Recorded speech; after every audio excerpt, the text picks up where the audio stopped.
안녕하세요. 상생문화연구소 연구원 문계석입니다. 오늘 또 지난주에 이어 화이트헤드의 과정철학 본 강의를 시작하도록 하겠습니다. 본 강의를 위하여 화이트헤드의 과정철학의 대가이신 문창옥 교수님을 이 자리에 모셨습니다. 교수님 안녕하세요. 네, 안녕하세요. 강의에 들어가기에 앞서 지난주에 교수님께서 강의하신 주요 내용을 간추려서 간략하게 소개해 주면 고맙겠습니다. 예, 지난 시간의 강의 내용은 두 가지 정도로 요약할 수 있겠네요. 하나는 현실적 존재라고 하는 것이 그 생성 과정에서 어떻게 그 객체의 조건에 매몰되지 않고 그거와 차별화되는 새로운 것이 될 수 있는가 하는 문제를 간단히 들여다봤고요. 물론 그것에 대한 해결책은 주체적 형식이라는 개념입니다. 그 파악의 방식을 통해서 객체와 다른 새로운 것이 된다라고 하는 거였죠. 그리고 그에 이어서 했던 얘기는 그렇게 해서 새로운 것으로 자기 자신을 창출했을 때 그때 현실적 존재는 더 이상 생성의 작용을 거듭하지 않고 종결한다. 그 종결의 국면을 만족이라 부른다라고 하는 얘기까지 했습니다. 만족이라고 하는 것은 뭐 우리의 일상 용어로 표현하면 상당히 정서적인 의미가 강하지만 물론 화이트헤드는 그걸 보다 폭넓은 의미를 씁니다. 우리가 오늘 다시 그것을 검토하게 될 것입니다. 그러나 그것은 어쨌든 자기 초월체 또는 객체적 불멸성이라고는 상호 연관된 개념과 상관적으로 해명되면 그 의미가 좀 더 분명해질 것입니다. 예. 그런데 교수님, 지난주에 강의를 들었을 때 그 합생은 물리적 시간 속에서 벌어지는 사건이 아니다 이렇게 하셨어요. 그렇다면은 초기의 의상과 후기의 의상의 관계는 그 어떤 시간적 선후 관계일 수 있겠는가? 아니라면은 그 초기 의상과 후기 의상과의 관계를 어떻게 규정할 수 있을는지. 화이트헤드에서 아주 그 핵심에 놓인 물음입니다. 그래서 그 화이트헤드는 그에 대한 직접 답변을 하지 않았고, 이제 후속하는 연구자들이 이제 하는 말의 그 추지를 이렇게 살펴보면 가장 핵심이 되는 그 해결책 또는 해석은 그 선후 관계는 그러니까 생성 내부에서의 선후 관계입니다. 시간적 관계는 생성 외부의 생성과 생성 사이의 관계니까 그러니까 현실적 존재와 다른 현실적 존재와 사이에 시간적 관계가 성립합니다. 그러니까 하나의 현실적 존재 내에서는 시간이 없다는 거죠. 그건 하나의 시간 단위의 생성 과정이니까. 그러니까 이때에 그 생성의 내부에서 벌어지는 앞뒤가 있을 거란 말이죠. 위상에서 초기 위상이 있고 후기 위상이 있고 만족의 위상이 있으니까. 그 이것 사이의 관계는 도대체 뭐냐? 이건 발생적 관계다. 시간의 발생. 시간 자체가 발생한다는 겁니다. 시간이 주어져 있는 조건이 아니고 그거 자체가 사건과 함께 생겨난다라고는 그런 함축을 가지고 있습니다. 그러면 시간은 절대적 시간이 없다는. 당연히 없죠. 이건 사건과 사건들의 관계로부터 비롯되는 겁니다. 하나의 계기와 그에 후속하는 계기 사이의 관계가 우리가 흔히 말한 델타 T1과 델타 T2 사이의 관계입니다. 한 임의의 시간점의 순간과 그 다음 순간 간의 차이, 그건 하나의 사건이 있는 것이 아니라 한 사건과 다른 사건 사이의 관계라는 거죠.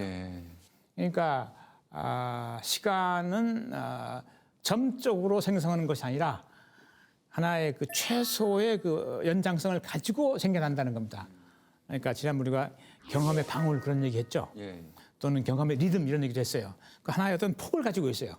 진동의 폭을. 그렇죠? 그러니까 시간은 볼록 생겨난다는 거죠. 그 우리가 상식적 생각 하나 일체성적으로 쭉 이렇게 리니얼하게 말이죠. 이렇게 생겨나는 게 아니고 사건이 반짝 생기면 그 사건을 따라 생겨나고 그만큼. 그 내부엔 시간이 없어요. 생겨나고 그 다음 것과 했을 때 우리 비로소 전의 것, 후의 것 이렇게 말할 수 있다는 거죠. 그러니까 물리적 시간은 이 사건이 생성하고 나서 앞뒤 사건과의 관계를 이해할 때 우리는 물리적 시간이라는 축을 이용한다는 겁니다. 그런 점에서 어떻게 보면 납득하기 좀 어려울 수도 있어요. 발생론적 선후라는 것이 이미 시간적 축을 전제로 하는 거 하지 않을까라고 하는 아주 상식적인 질문을 할 수 있거든요. 그런데 화이트헤드는 그런 식의 시간은 인간의 사고로서 생각하는 것이지 실제 하는 시간이 아니다. 그렇게 얘기합니다. 인간의 이성적 추리를 통해서 그렇게 생각할 수는 있지만 그건 존재하는 시간이 아니다. 존재에서의 진정한 시간은 발생하는 거다. 주어지는 축이 아니다 말이죠. 그래서 우리가 그런 식의 그 사유를 통해서 존재를 이해하는 데 하나의 도구로서는 유용하지만 실제를 진정 파악하는 방식으로서의 시간은 그런 시간이 아닐 수 없다라고 네. 보았던 거죠. 예, 잘하겠습니다. 그럼 교수님 이번 시간에는 어떤 내용을 주제로 강의를 하실 계십니까? 네, 이번 시간에는 지난 시간에 얘기했던 그 잠깐 들여다봤던 것인데 만족, 그다음은 자기 초월체. 이 자기 초월이라고 하는 것은 주체로서의 지위를 떨쳐버렸다 그 얘기입니다. 자기를 초월했다. 주체의 지위에서 벗어났다 그런 뜻입니다. 그래서 자기 초월체, 슈퍼젝트라 부르고 그다음 그렇게 됐을 때 그것은 이제 더 이상 주체는 안 되죠. 주체로서 탈피했으니까. 그래서 객체가 되었습니다. 그래서 객체가 되지만 그것은 불멸한다. 영원한 객체로서 후속하는 모든 생성에 영향을 미친단 말이죠. 그래서 그걸 객체의 불멸성의 문제라고 부릅니다. 그러니까 지난번에 제가 여러 차례 몇 번 그 강의 도중에 말씀드렸지만 한 번 벌어진 사건은 결코 무화될 수 없다라고 하는 방식으로 만족한 현실적 존재는 객체적 불멸하기 때문에 객체적으로 불멸하기 때문에 후속하는 모든 생성에 개입한다. 뭐 그렇게 이해할 수 있습니다. 예, 잘하겠습니다. 그럼 교수님을 강단에 모셔서 강의를 청해 듣도록 해보겠습니다. 교수님 강의를 부탁드립니다. 예.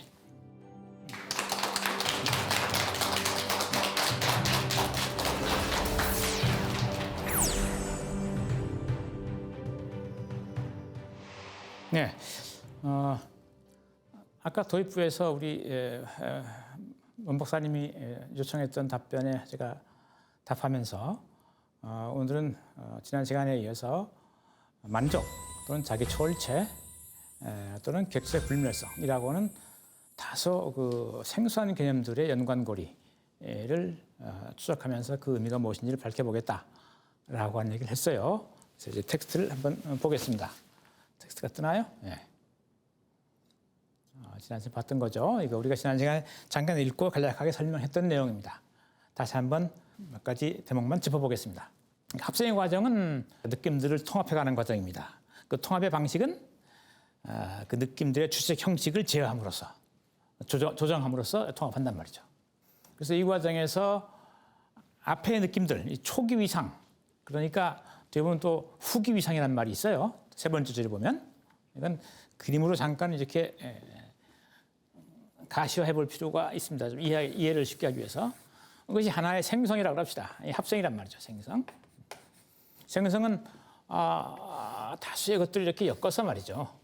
엮어서 이렇게 통일시켜서 이렇게 엮고 뭐 이렇게 엮고 다시 이렇게 엮고 뭐 이렇게 해서 이게 통일시키는 과정이란 말이죠. 점진적 통합의 과정이란 말이죠. 그래서 이 앞부분을 이걸 초기 위상, 이 뒷부분을 후기 위상 이렇게 부르고 있어요. 물론 이거는 뭐 논리에 따라서 조금씩 범위는 달라질 수 있단 말이죠. 그리고 여기를 보통은 이제 조금 이따 보겠지만 중기의 보완의 위상이라고 불러요. 보완적 위상 이렇게 부르기도 해요. 그래서 그거에 대비시켜서 이 초기를 주어진 것들 여기서 반복한단 말이죠. 반복한다는 측면에서 뭐 호응적 위상 이렇게 부르기도 해요. 호응적 위상. 그러니까 주어진 것에 수능적으로 반복한다 그런 뜻입니다. 그러니까 후기 마지막 위상은 만족의 위상입니다. 그런데 이거 하나 전체가 델타 T에서 일어나는 사건이에요. 그런데 이 하나의 시간점에서 일어나는 사건을 앞뒤로 나눴단 말이죠. 아까 질문했었죠. 이게 나누면 이 초기 후기의 이 의미가 도대체 뭐냐? 우리가 보통 초기 후기하면 시간적 관계로 이해하는데, 그렇죠? 초기는 앞에 것이고 후기는 뒤에 것이고 시간적 선후 관계 같은데 이건 시간적 사건이 아니라 했단 말이죠. 그러면 이때 초기와 후기의 관계는 도대체 뭐냐? 이렇게 물었던 겁니다. 그래서 이거를 답할 때 이거는 발생적 선후 관계다. 발생적. 이 발생적 선후 관계를 통해서 비로소 델타 T라고 하는 시간 단위가 생겨난다. 그런 얘기입니다. 그러니까 시간의 연장성, 그 폭을 만들어내는 선후 관계다. 그런 얘기입니다. 그래서 이게 시간 축에 선행한다. 시간이 있어서 시간 속에서 뭔가 어떤 사건이 벌어지는 것이 아니라 어떤 사건이 벌어지니까 그 사건과 동시에 시간도 생겨나고 있다. 이런 얘기예요. 이해하시겠어요? 이해가 어려운가요? 일단 머릿속에 집어넣어 보세요. 내일은 어디에 있습니까? 내일의 시간은. 내일이라고 하는 다양한 사건과 함께 내일은 있습니다. 아무 사건도 없다. 내일은 없어요. 내일이라는 시간은 내일이라고 하는 날짜에 벌어지는 온갖 사건과 함께 비로소 현실화됩니다. 내일이라고 하는 시간은. 내일이라고 하는 시간만 존재할 수는 없어요. 그 의미입니다. 자, 어쨌든 이렇게 해서 이 초기 위상의 느낌들은 후기 통합된 느낌의 하나의 느낌의 구성 요소로 이렇게 참여한다 그런 얘기죠. 가라앉는다 아닌 그런 얘기입니다. 복합적인 어떤 느낌, 이거 후기상의 복합적인 느낌도 다양한 요소를 품고 있으니까 복합적인 느낌의 부분적인 구성 요소로 가라앉는다. 여기에 포섭된다 그런 뜻이에요. 그렇죠? 그래서 따라서 각 위상은 하나의 복합적인 만족이 달성되는 최종의 위상, 마지막 위상, 후기 위상이죠. 최종의 위상에 이르게 될 때까지 그 새로움의 요소를 추구한다. 왜냐하면 각각의 느낌에는 뭐가 개입하나요? 주체적 형식이 개입한단 말이죠. 주체적 형식. 물론 여기에도 주체 형식이 있습니다. 각기 다른 주체 형식이 개입한단 말이죠. 그래서 이걸 통해서 끊임없이 새로운 걸 여기서 만들어가요. 그 자체 내에서. 물론 주어진 최초 요소는 반복의 성격이 강하지만 이것들을 다양한 형식으로 변조시키는 가운데 조정해가면서 새로운 것을 내부적으로 만들어낸단 말이에요. 그래서 최종적으로 새로운 것이 된다. 앞에 주어진 다른 어떤 사건과는 다른 것이 된다. 이런 얘기죠. 그래서 이것이 새로운 것이다. 그리고 그 새로움을 만들어가는 기본적인 메커니즘이 뭐냐? 주식 형식이다. 뭐 이런 얘기입니다. 그래서 이와 같은 느낌의 통합 과정은 느낌의 구체적인 통일성이 달성될 때까지 진행된다 할 때 구체적 통일성이 달성될 때까지 곧 최종적 위상인 만족이 달성될 때까지 만족이 달성될 때까지 뭐 쉽게 말하면 그냥 만족이 될 때까지 만족이란 말은 상당히 정서적인 표현이에요. 근데 이거는 조금 뒤에 다시 얘기하겠지만 유비적으로 쓴 겁니다. 어떤 추구하고 하는 목적, 이상, 이념, 뜻 이것을 달성했다, 도달했다 그런 의미입니다. 만족이라는 것은 어떤 단순한 어떤 욕구의 어떤 충족만 의미하는 것이 아니라 우리가 어떤 꿈을 꾸죠. 어떤 이상을 적어도 가지고 우리가 살아간단 말이죠. 내가 뭐가 되겠다든가 뭐가 하고 싶다든지 이런 이 꿈을 꾸면서 산단 말이죠. 그때 그런 꿈을 달성했을 때 그때의 상태 그거를 그냥 만족이라는 말로 쓰는 겁니다. 그래서 만족이라는 말은 다만 단순히 뭐 어떤 정서적 욕심, 욕구, 욕망 이런 것과 밀접하게 상관되어 있긴 하지만 거기에 매몰되어 있는 의미는 아니다. 이렇게 이해하시면 되겠습니다. 네, 교수님, 하나의 질문이 있습니다. 어떻게 보면은 발생적 선호 이것을 만약에 시간이라고 생각한다면은 우리가 시간 하면 보통 하루 뭐 12시간 아니면 360일 이렇게 시간의 어떤 단위를 매겨서 이제 생각하고 있는데 그렇다면은 이 단위에 따라서 이 사물들이 1년이 가고 뭐 하루가 가고 이렇게 되는 것인지 아니면은 그러한 발생적인 사건들이 지속돼 가면서 그렇게 돌아가기 때문에 거기에 맞춰 가지고 시간 단위를 결정해서 우리가 사용하고 있는지 어떻게 보면 존재론적인 문제와 관련해 가지고 아니면 인식론적인 것이냐 의문이 나는데 그러니까 시간이라는 것이 존재의 어떤 그 개념이냐 아니면 인식의 개념이냐 이거 좀 말이 좀 어려운데 이 철학의 훈련이 안 되신 분들은 이게 무슨 말인가 싶을 거예요. 칸트라는 사람 아시죠? 임마누엘 칸트라는 사람이 있었어요.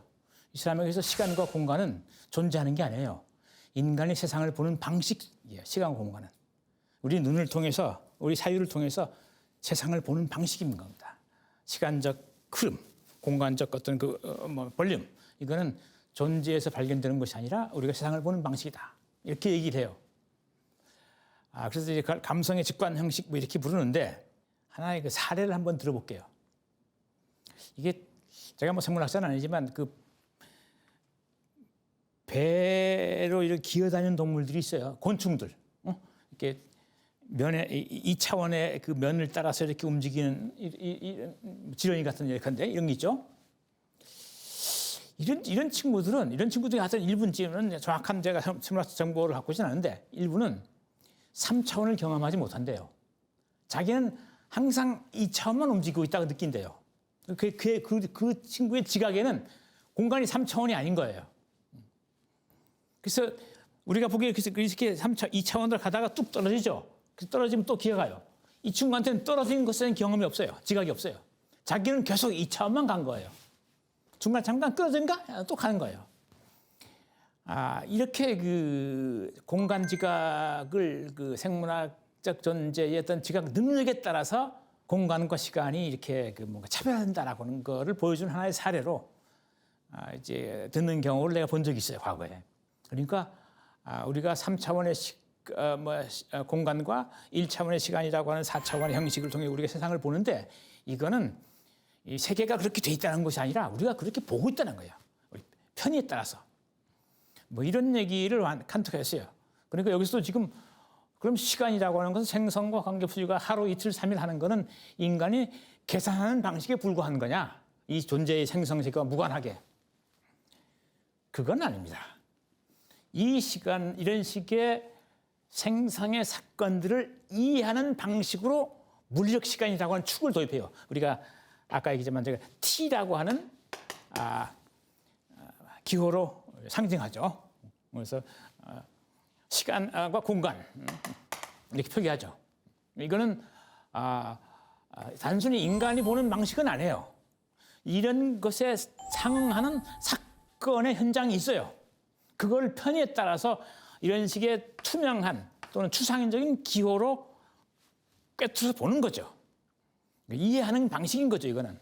이게 철저하게 인간만의 것이 아니라 존재의 질서와 맞닿아 있단 말이죠. 그런 점에서 화이트는 관념자가 아닙니다. 실제론자입니다. 시간은 실제해요. 공간도 실제해요. 다만 우리가 수학이나 물리학에서 계산하는 기호로서의 시간, 순수한 공간 이런 건 없단 말이죠. 그거에 해당하는 시간, 공간은 없다. 대단히 구체적으로 발생하는 시간, 사건과 함께 어우러지는 시간만 있습니다. 정확히 말하면 시간, 공간입니다. 시공간. 여기서 시간과 공간은 따로 노는 것이 아니라 시간과 공간이 함께 간다. 이건 무슨 말인가 하니 시간이든 공간이든 모두가 다 사건, 이벤트와 함께 한단 말이야. 이벤트를 통해서 비로소 생겨난다 또는 현실화된단 말이죠. 그러니까 사건을 떠나 시공간은 따로 있는 게 아니란 말이죠. 그러니까 사건은 언제나 시간, 공간을 함께 아우르고 있는 놈입니다. 그러니까 모든 사건은 어떤 특정 시점에 특정 장소에서 일어나는 거예요. 시간과 장소를 벗어나 사건이라는 건 있을 수 없어요. 그건 또한 그래서 시간과 공간이라고 하는 것은 특정한 사건의 두 축으로 현실화되는 겁니다. 그런 점에서 투명한 시간 그 자체, 공간 그 자체를 우리가 추측해서 보는 이런 사유는 대단히 추상적인 이른바 그 과학에서 추상과학에서 하나의 도구적 개념으로 쓸 수는 있어요. 우리가 계산할 수 있는 시간, 계산할 수 있는 공간으로 쓸 수 있어요. 그러나 이것은 실제 존재하는 시간 공간이 아니에요. 그거는 우리가 그런 식의 이런 구체적인 사건들의 연속을 이해하기 위해서 만들어 놓은 하나의 도식으로서의 시간 공간인 것이지. 여기에 시간 공간은 아까 했지만 볼록 생겨난단 말이죠. 원자처럼. 그래서 시간의 원자론 이렇게 불러요. 나중에 다시 좀 더 분명하게 설명드릴 때 기회가 있을 거예요. 그래서 시간의 원자론. 지난번에 우리가 어떤 말 썼었죠? 생성의 원자론 이런 말 썼었죠? 그렇죠? 생성은 연속적인 것이 아니다. 이렇게 하나의 단위 사건도 하나씩 생겨나는 거다. 그럼 시간 마찬가지란 말이에요. 시간은 단위 사건만큼 그것을 통해서 구현되는 것으로 생겨난다는 말이에요. 시간 또한 마찬가지다. 공간 또한 마찬가지다. 그래서 생성의 원자론은 시간의 원자론을 품고 있다. 더 나아가서 공간의 원자를 품고 있다. 이렇게까지 말할 수 있어요. 생성의 원자론은 그래서 시간과 공간을 연속적인 것으로 이해할 수 없도록 만들어버립니다. 그건 단위적, 유니트들의 연속, 유니트들의 관계로 해체해버립니다. 시간, 공간을. 이해하셨나요? 네, 교수님. 저희는 과거와 현재, 미래를 시간으로 인식하면서 살아가고 있는데 시간이 지금 계속 만들어지고 있는 거면은 과거와 현재만 있고 미래는 그럼 사실상 없다는 뜻일까요? 그러니까 현실화된 시간은 과거와 현재만 있어요. 미래는 가능한 시간이죠. 사건을 통해서 구체적으로 뭔가로 이렇게 발생할 때, 사건이 일어날 때 비로소 현실화할 수 있는 시간. 그 가능태로서 시간 이렇게 부릅니다. 그래서 어떤 의미에서 과거도 사실은 가능태의 시간이긴 한데 그러나 적어도 한번 현실화된 적이 있기 때문에 현실 세계 속에 포함시키는 그런 논의가 보다 일반적이긴 해요. 그러나 가장 중심에 놓인 것은 현재의 시간이고 그다음에 현재 시간에서 만들어지는 과거. 그 미래는 아직 오지 않은 시간이죠. 그는 실현돼야 할 시간. 현실 존재의 생성을 통해서 비로소 현실화되기를 기다리는 시간인 겁니다. 그래서 그건 현실 속에 있지 않아요. 내일은 어디에도 없습니다. 내일은 가능성으로서만 있죠. 가능성으로서만. 네, 자 여기까지가 이제 두 번째 문단의 전반부고 가면 이번 두 번째 문단의 두 번째 부분입니다. 자, 이 구체적 통일성에 있어서 여러 가능태의 실현에 관련된 일체 미결성은 제거되어 버린다. 이 구체적 통일성은 만족이 달성됐다라고는 의미입니다. 그러니까 하나로 통일된 거예요. 여기서 이렇게 구체적 통일성, 만족에 이르렀다라고 할 때 여러 가능태가 어떻게 실현될 것인가에 관련된 일체의 미결성. 다시 말하면 여기 것들이 장차 어떻게 이 하나의 구조 속에서 기능하게 될 것인가가 적어도 이 시점에서는 결정되지 않았어요. 가면서 점차 이렇게 변주되고 그래서 최종적으로 하나의 통일된단 말이죠. 여기가 그러니까 끊임없이 생성과 변화의 과정이란 말이죠. 여기가. 그러니까 여기서는 다양한 가능성들을 머금고 있었어요. 그러니까 여기 가령 예컨대 A라고는 어떤 느낌이 있었다면 이거를 내가 플러스해서 강조할 것인지 아니면 억압해서 억누를 것인지를 결정하지 않은 상태예요. 여기서는. 가면서 이거를 플러스 2개, 어떤 거는 마이너스 3개 이렇게 해서 업 하기도 하고 다운 하기도 한단 말이에요. 이때 업, 다운을 통해서 나머지 가능성을 다운했다면 업의 가능성을 제거해버린 것이고 업했다면 다운의 가능성을 제거해버린 겁니다. 이게 바로 여러 가능태 실현에 관련된 일체 미결정성.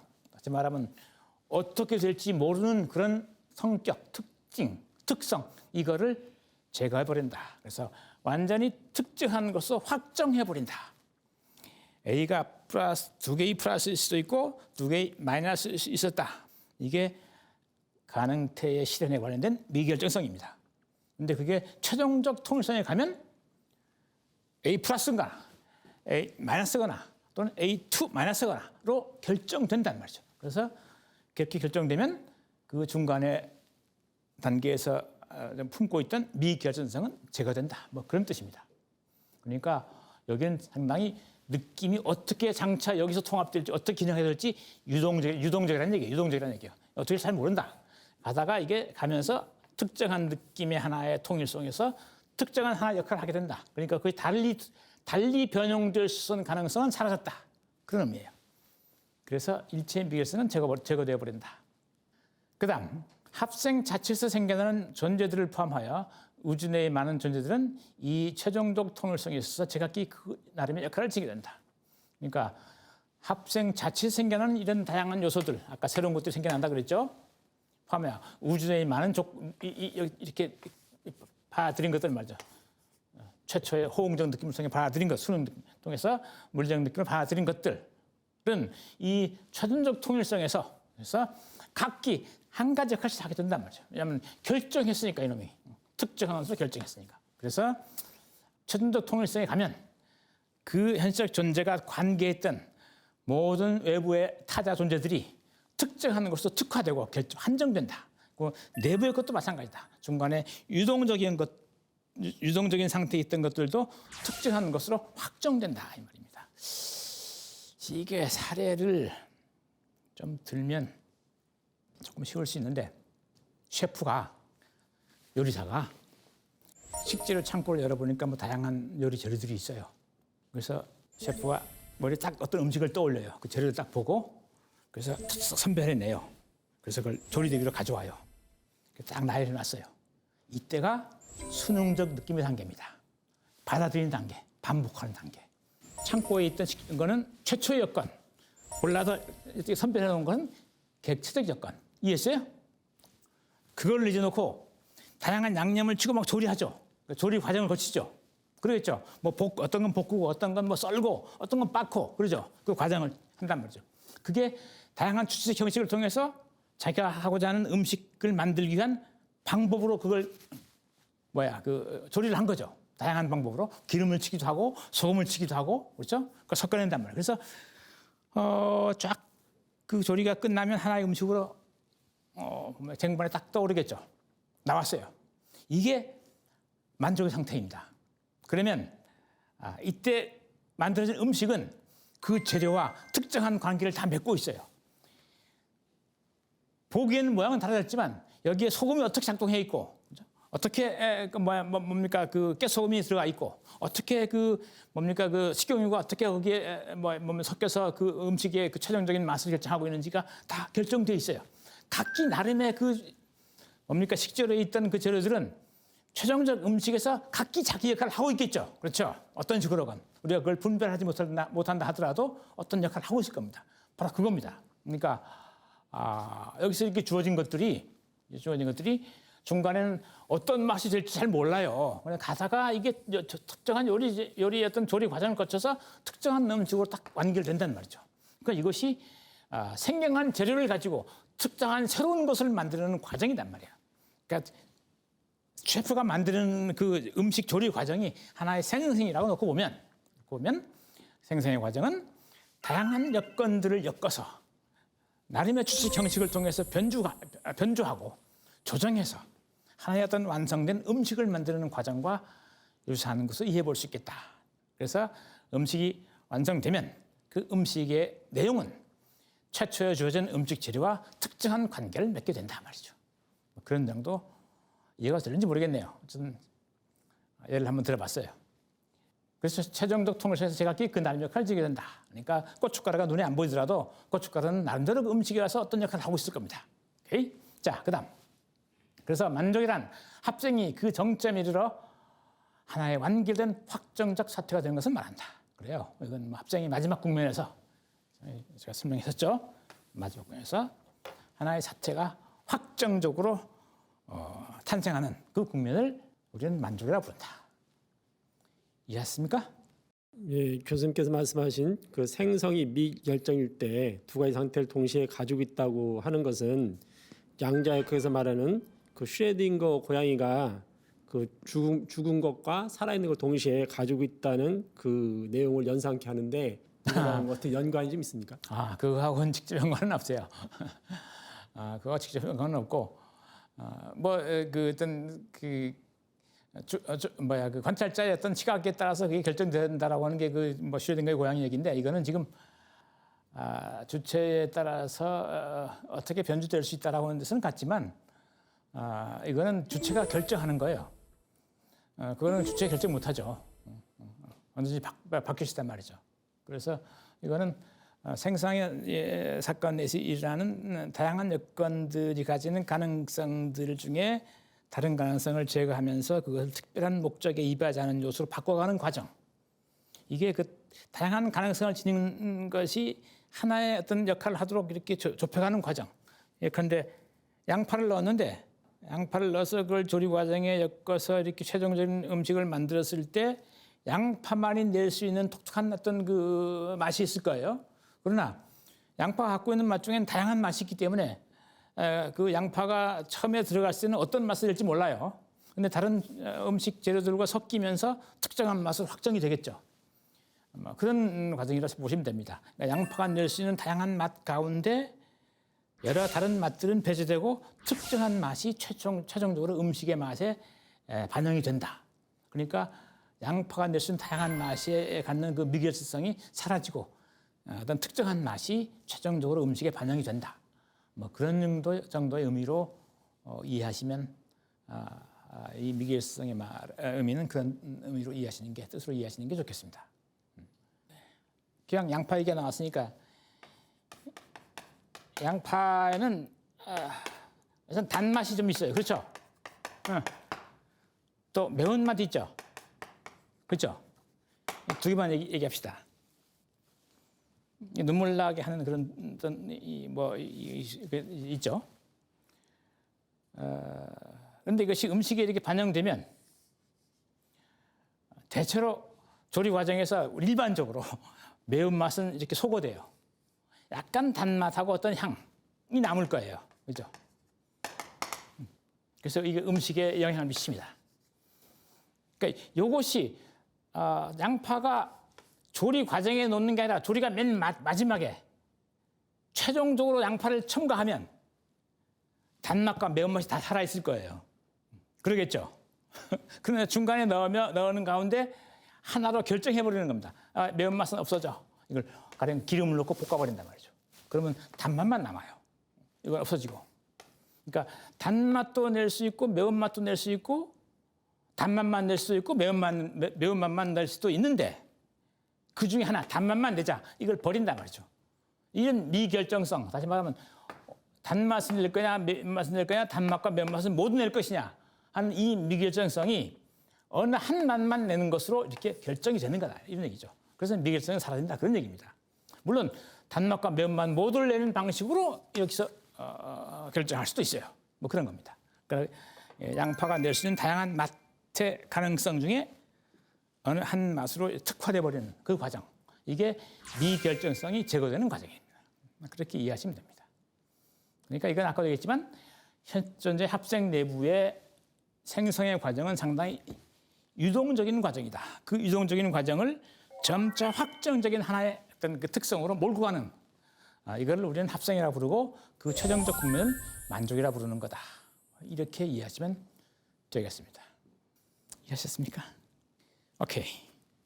그 다음은 세 번째 문단입니다. 내가 앞서 우리가 방금 한 얘기를 조금 다른 언어로 이제 다시 반복하고 있어요. 독특한 한정성에 도달한다는 것은 독특한 한정성에 도달한다는 것, 이건 다른 말로 바꾸면 합생하는 현재적 계기가 무엇이 된다는 것, 어떤 것으로 확정된다는 것, 그걸 얘기합니다. 독특한 한정성이라는 말은. 그래서 도달한다는 것은 개별적인 과정, 그 합생의 과정에 생기를 불어넣는 목적이다. 자, 초기 국면은 지금 뭐가 될지 잘 몰라요. 아직 미결정성들이 이렇게 남아 있어요. 그런데 이것이 모이고 모여서 결국 뭔가 됐죠. 이게 뭔가 되는 것, 이게 독특한 한정성, 어떤 특성 또는 성질, 그렇게 이해하세요. 복합적인 성질이지만 물론 독특한 한정성, 무엇이 됐다 말이죠. 이게 아까 했지만 이게 뭐 짜장면이 됐다, 조리사가 만들 때 뭐 이런 겁니다. 그래서 이런 독특한 한정성에 도달하기 위해서 이놈들은 뭡니까? 끊임없이 움직이고 있는 거예요. 그러니까 요것이 하나의 목적이 돼가지고 이것을 실현시키기 위해서 이놈들은 끊임없이 작동하는 거예요. 요것 때문에 이놈들은 생기를 입고 있다, 생기를 얻고 있다, 이렇게 볼 수 있다는 겁니다. 그러니까 합생이 다양한 것들을 이렇게 모아서 아주 유동적인 다양한 가능성을 품고 있는 그 소재들을 놓고 특정한 것으로 몰고 가는 가운데 통합시켜가는 그 과정은 왜 있느냐? 그 과정을 통해서 뭔가 되기 위해서 한 말이에요. 뭔가 되기 위해서. 그 되고자 하는 것, 그게 뭐겠나? 그 꿈이고 이상이고 목적이다 말이죠. 목적. 내가 되고자 하는 바의 것. 내가 일반적으로 하는 말로 꿈 또는 이상 말이죠. 이 목적이 있기 때문에 다양한 것들 엮어서 지금 방향성을 자꾸 통합해 나가는 거예요. 그래서 이 통합을 통해서 나는 이 꿈을 이루겠어라고 하는 거란 말이죠. 그러니까 제가 이 도입부 강의에서 잠깐 예를 들었었는데 선생님이 저기에서 뭐 해야 되죠? 내가 만약 초등학교 선생님이 되겠다. 공부 열심히 해야 돼요. 그죠? 뿐만 아니라 유아 상담학도 좀 알아야 되고 유아 심리학도 좀 알아야 되고, 그렇죠? 단순히 국어 산수만 아는 게 아니라 다양한 것들 내가 보습해서 무기화해야 돼요. 그렇죠? 내가 선생님이 되겠다 하고는 하나의 꿈, 그거란 말이죠. 그 꿈을 실현하기 위해서 나는 다양한 활동을 하게 될 거란 말이죠. 바로 이겁니다. 여기서 이렇게 다양한 활동들을 이렇게 통합해서 특정한 것을 특화시켜 나가는 과정, 그래서 통합해 나가는 과정은 이 특정한 목적을 지향하고 있단 말이죠. 그래서 목적은 aim인데 그건 지향되는 거예요. aimed, 지향되는 것. 그 목적을 향해서 간단 말이죠. 이 목적이 그래서 이 생성의 과정에 생기를 불어넣는다. 개별적인 과정에 저건 합생의 과정입니다. 그다음 그리고 그것의 달성은 그 과정을 멈추게 한다. 당연하죠. 이건 뭡니까? 목적을 달성했어요. 그러면 더 이상 생성할 게 없잖아요. 생기는 사라지는 거예요. 만족한 겁니다. 그게 이른바 생성의 종결입니다. 합생의 종끝이단 말이죠. 자, 그래서 그 결과 초월을 통해 그 개별적인 과정은 달성 가능한 한정성에 보고 있는 우주의 실제 가능태에 부과된 새로운 객체적 조건으로서의 그 객체적 불멸성으로 이해하게 된다. 말이 어렵네요. 하나씩 봅시다. 초월을 통해 이거는 과정에서 벗어나는 뜻입니다. 더 이상 과정에 참여하지 않는다. 초월이란 말은 과정 삽생의 그 다양한 활동을 더 이상 하지 않는다. 그 뜻으로 초월이란 말을 썼어요. 그래서 그 개별적 과정은 달성 가능한 한정성에 보고인 우주의 실제 가능태. 그러면 과거 생성한 것의 저장소, 창고. 그러니까 지금까지 생성한 세계, 나는 생성하고 있고 앞에 뭐가 생성한 것들이 있어요. 이게 한정성의 보고예요. 이건 달성 가능한 한정성이라고 했죠. 이건 달성된 한정성이에요. 그렇죠? 그 어떤 목적을 다 이룬 것들이란 말이죠. 과거의 것들은. 어떤 특정한 한정성이란 말이죠. 이건 과거의 세계입니다. 이렇게. 과거의 세계. 나는 지금 이런 어떤 특정한 한정성을 가고 있는 거고 달성되면 어떻게 된다? 이건 과거로 흡수된다. 뭡니까? 보고는 우주의 실제 가능태에 부과되는 새로운 객체적 조건에서 그 객체적 불면서 이해하게 된다. 여기 들어가서 객체가 되어가지고 이것들처럼 앞에 이미 생성을 마친 것과 똑같이 객체의 자격으로 새로운 생성을 제약할 수 있는 객체적 조건이 된다. 이런 얘기입니다. 이해하셨는지 모르겠네요. 근데 이제 여기 때 우주의 실제 가능태, 이 말은 참 어려운데 이걸 현실태라 부르고 이렇게 과거가 된 현실 세계를 실제적 가능태라고 불러요. 왜 그런 거 아니? 이놈은 스스로 존재하는 놈들이 아니에요. 뒤에 오는 생성의 조건으로 주어지는 가운데 비로소 자기 영향력을 행사해요. 그래서 힘은 갖고 있지만 더 이상 주체적으로 존재하지는 않아요. 주체가 돼서 뭔가를 직접적으로 행하지는 않는단 말이죠. 다만 다른 주체에 특정하게 영향을 미치는 가운데 존재한다. 그러니까 어제는 어떻게 했는가? 어제 어떤 사건이 있었어요. 이 앞에서. 교통사고가 크게 났어요. 그 사건이 지금 있나요? 없나요? 없어요. 지금 현재는 없어요. 그건 현실태가 아닙니다. 그건 가능성으로 갔어요. 그런데 그 가능성이 그냥 무의미한 가능성이 아니에요. 지금까지 영향력을 행사하고 있어요. 다친 사람 또는 법규를 위반한 사람이 처벌해야 되는 문제 이런 등이 아주 남아있어 작동하고 현재 작동하고 있어요. 이게 과거의 사건이 존재하는 방식입니다. 스스로 존재하지 않지만 지금의 사건에 영향력을 미치는 방식으로 존재하고 있단 말이죠. 이런 존재 방식을 실제적 가능태라고 불러요. 그러니까 나중에 순수한 가능태라는 말과 대비시켜서 한 번 더 설명을 해야 될 터인데 일단 그렇게 이해해 주세요. 현실 속에 있지 않지만 현실에 일정한 영향력을 행사하고 있는 과거의 사건, 이거를 우리는 실제적 가능태라고 부른다. 그러니까 생성을 마친 사건은 모두가 다 이렇게 실제적 가능태로 바뀌어서 그 이후에 생성하는 새로운 생성에 이렇게 하나의 조건으로서 객체로서 참여한다. 영향을 미친다. 그래서 객체적 불멸성을 이해한다. 객체적 불멸성을 획득한다. 같은 말입니다. 그것은 그 자신을 초월한 미래에 있어서 객체적 불멸성을 향한다. 그러니까 그 자신을 초월한 미래, 그러니까 자신의 생성이 마치고 나서 그 다음 일어나는 후속하는 합생, 생성하는 존재에 대해서 객체로서 끊임없이 영향을 미친다. 이런 얘기를 지금 객체적 불멸성을 향유한다. 초월한 미래에 있어서. 그러니까 자기 자신을 초월한 미래. 자기 자신은 현재이니까 미래는 자기가 아니죠. 이것을 여기서 벗어나서 이탈해서 새로운 생성에 멀어서 객체로서 더 이상 주체가 아니다 말이죠. 주체는 종결되었다. 주체적 활동은 종결되었다. 그래서 이건 현실태가 아니다. 어떤 의미에서. 뭐다? 가능태다. 가능태긴 한데 무기력한 것이 아니라 일정한 힘을 가지고 있다. 이것을 제약할 수 있는 새로운 모든 사건에 개입할 수 있는 힘을 가지고 있다. 그래서 객체적으로는 불멸한다. 이렇게 말하는 겁니다. 말이 좀 어렵습니다. 설명이 되는지 모르겠는데. 예, 어렵습니다. 어렵죠. 네. 교수님 저기 그 두 가지만 딱 질문을 드리겠습니다. 저기서 이제 목적인이 이제 등장하는데요. 네. 그 목적인은 고전 철학에서 활용할 적이 어떤 의인적 개념? 그것이 나중에 근대의 자연과학이 등장하면서 어떤 이 형이상학적인 목적인이 폐기되고 작용인만 이제 살아남게 되죠.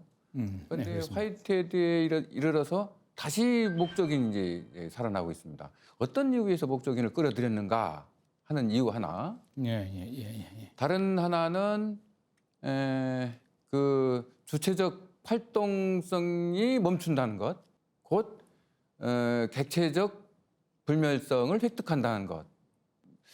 좀 이해가 잘 안 되는 것 같은데요. 예를 들어서 한번 설명을 좀 해주시면 감사하겠습니다. 예. 우선 첫 번째 것, 그러니까 목적인의 개념을 다시 쓰고 있다. 맞습니다. 그 고대에서는 작용인과 목적인을 다 썼죠. 그러니까 이게 작용인과 목적이라는 말도 이게 사실 철학을 하지 않은 분들한테는 조금 생소할 수 있는데 낯설 수 있는데 작용이란 것은 원이 돼서 뭔가를 일으키는, 그러니까 힘을 발휘해서 뭔가를 생산하는 자, 그걸 작용인이라 그럽니다. 내가 옆에 있는 사람을 밀쳐서 옆에 사람이 넘어졌어요. 나는 그때 작용한 거예요. 그 사람을 넘어지게끔. 그래서 나는 작용인이죠.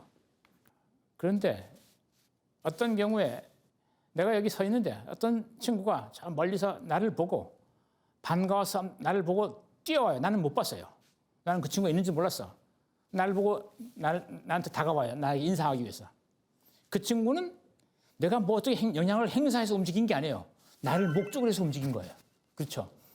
그러니까 하나의 경우는 내가 밀쳐서 그 친구가 넘어졌는 경우가 있고, 또 한 경우는 내가 아무것도 하지 않았는데 상대가 움직여서 나에게 오는 경우가 있어요.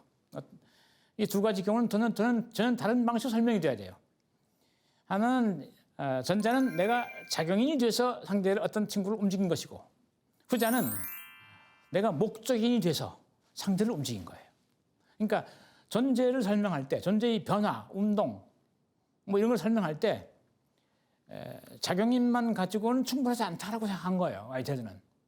그러니까 여러분이 이 자리에 왔다라고 하는 것은 이 시간에 참석했다는 건 어떤 운동을 한 거죠. 이걸 작용인만 가지고 설명하면 어떻게 되겠어요? 누가 떠밀어서 온 거예요, 여러분은. 그랬나요? 누가 잡아 끌었어요? 꼼짝만 하고. 그게 맞다면 작용인에 의해서 여러분 여기 온 거예요. 그렇지 않은 것 같죠? 뭐 하기 위해서 왔죠? 뭐 좀 알지 못하면 좀 들어볼까? 또는 누가 야, 한번 참석해봐라고 하니까 무슨 말인지 몰라도 한번 들어볼까? 뭐 등등. 이런 어떤 뭡니까? 기대를 가지고 온 거 아니겠어요? 기대, 목적을 가지고 온 거란 말이죠. 그러니까 인간의 행동은 적어도 최소한 인간의 행동은 물리적인 힘에 의해서만 설명할 수 없고 그 주체가 꿈꾸는 목적이 필요하다. 온전히 설명하려면, 인간의 행동을 온전히 설명하려면 목적성이라는 것을 가미했어야 비로소 인간의 행동은 온전히 설명된다라고 보았던 것이 고대 생각이에요. 그런데 근대 오면서 이른바 기계적 유물론이 등장하고, 그래서 세상은 철저하게 기계적인 그 인과관계로 성립된단 말이죠. 인과관계에서 원인이 결과를 결정하는 거죠. 그래서 결과는 원인으로부터 벗어날 수 없어요. 자유로울 수 없어요. 결과는 언제나 원인에 의해서 결정됩니다. 그렇게 되면 어떤 세계가 되냐니까 인간이 자유로운 세계는 이건 허상이에요. 자유로운 것은 보이면 사실 자유로운 게 아니라 나를 결정하는 다양한 요소가 있어요. 그래서 그것들이 알게 모르게 작동해서 나를 움직이고 있어요.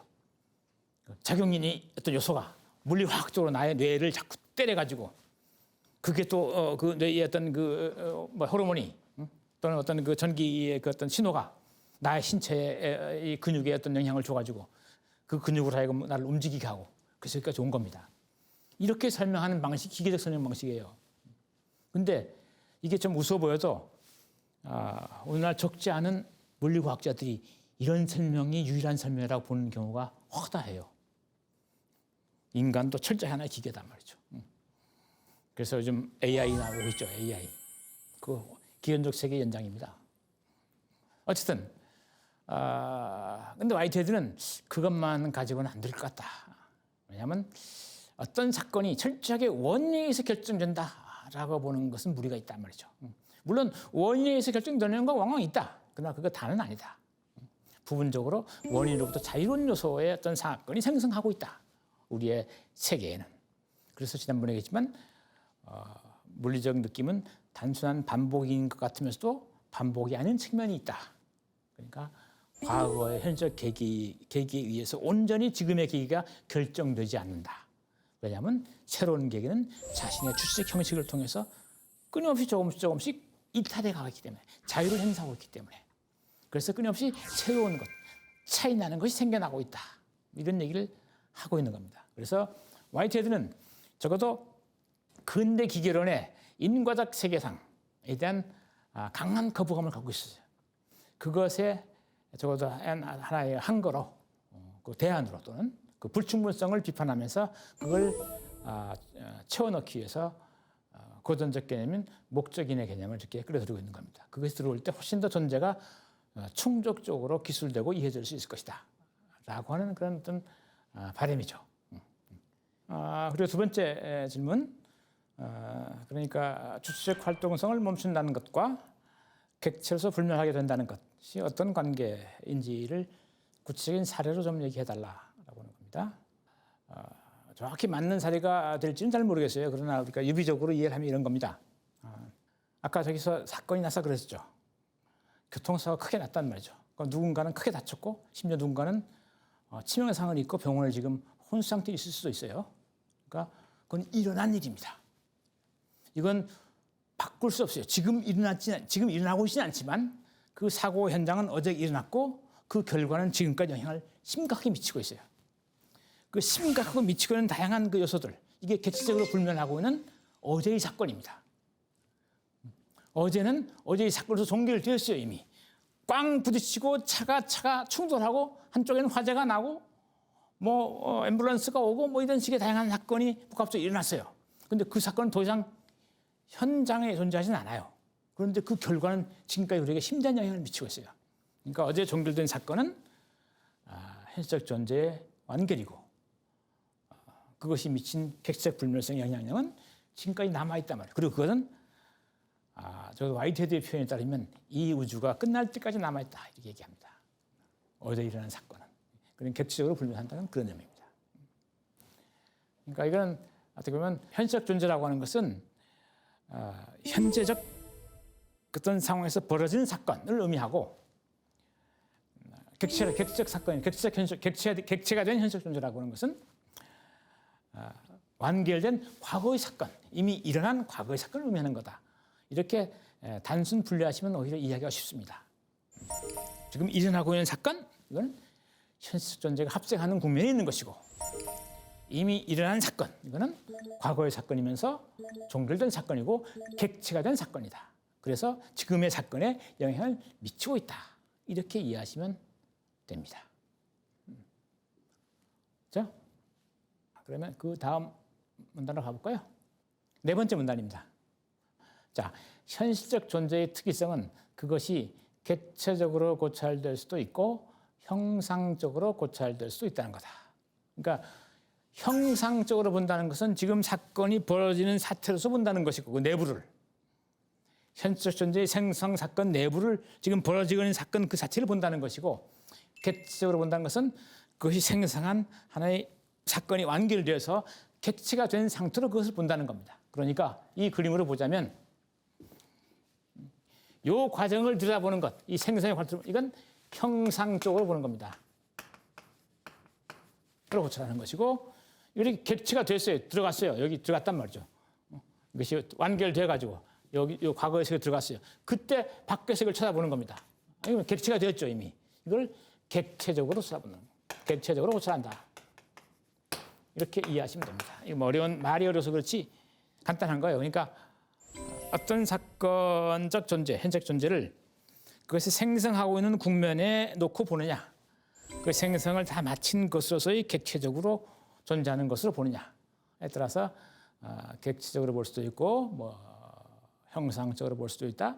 주체인 그 자체로 볼 수도 있다. 뭐 그런 의미입니다. 이 첫 문장의 내용은 그렇게 비교적 간단한데 그러나 그 후속하는 구절과 엮여서 의미가 조금 더 이제 확장됩니다. 이 얘기는 오늘 시간상 거기까지는 갈 수 없을 터이니까 여기까지 오늘은 강의를 하고 다음 시간에 계속해서 설명을 드리도록 하겠습니다. 네, 교수님 강의 말씀 잘 들었습니다. 그럼 교수님 다음 시간에는 어떤 내용이 강의 주제가 되는지요? 예, 뭐 지금 우리가 지금 진행하는 이 얘기가 다 끝나지 않았죠.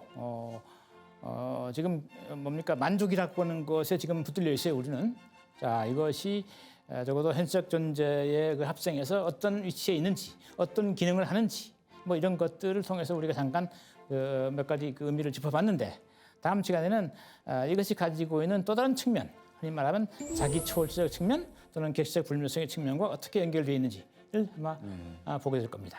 네, 교수님 강의 말씀 잘 들었습니다. 교수님 감사합니다. 네, 수고하셨습니다.